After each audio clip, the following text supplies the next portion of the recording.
வெங்காயத்துக்கு ஒரு fried rice கொண்டு போய் சொல்லிட்டு கலக்கி வச்சுருக்கேன். இஞ்சிலி எல்லாம் போட்டு கலக்கி போட்டு கலர் போட்டு கொஞ்சம் கழுவி கருவேப்பிலை தாளித்து அந்த கருவேப்பிலை வெங்காயக்கூடாது. நாலு முட்டை சுட்டு கொஞ்சம் உப்பு தூவிட்டு பண்ண போகிறேன். பாஸ்மதி ரைஸ் செய்து வச்சுருக்கிறேன். ஒரு அளவான புளியாத பதத்தில் எடுத்தால் தான் நல்லா டேஸ்ட்டாக இருக்கும். அதுக்காக இப்படி செய்து வச்சுருக்கேன். இதெல்லாம் மிக்ஸ் பண்ணியாச்சு. இப்போ இந்த மிக்சிங்கில் இந்த ரைஸ் எடுத்து போட போகிறேன்.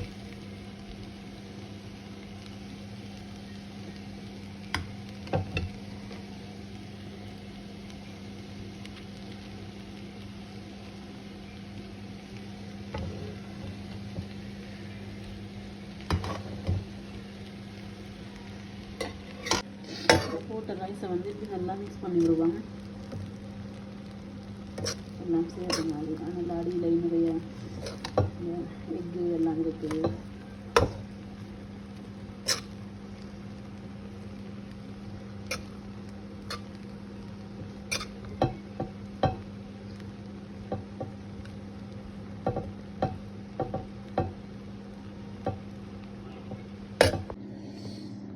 ஃப்ரை பண்ணி வச்சுக்க சிக்கன் நான் இதை ஏன் ஃப்ரையரில் வச்சு எடுத்தேன்னா நீங்கள் ஆயிலில் ஃப்ரை பண்ணி எடுக்கலாம். சிக்கன் எடுத்து சின்ன பிச்சு வச்சுருக்கிறேன்.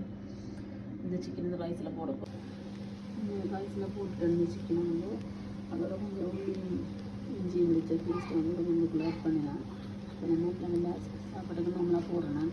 நீங்கள் வந்து போட்டு செய்து ரொம்ப நல்லா இருக்கும். நல்லா மாசமாகவும் இருக்கும். சமைக்கும்.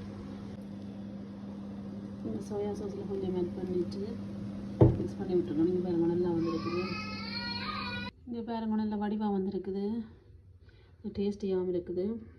கடைசியில் நான் ரைஸுக்கு உப்பு போடாதால் இது கொஞ்சம் உப்பு ஆட் பண்ணினேன். நீங்களும் சால்ட்டு கொஞ்சம் ஆட் பண்ணி சாப்பிட்டீங்கன்னா நல்லா டேஸ்ட்டாக இருக்கும். ஹெல்த்தியான சாப்பாடும் ஈஸியாகவும் செய்து விடலாம். ஆல்வேஸ் ரைஸ் அண்ட் கறி சாப்பிட்றதால இன்றைக்கி கொஞ்சம் டிஃப்ரெண்ட்டாக செய்யணும்னு செய்யுது. தேங்க்யூ.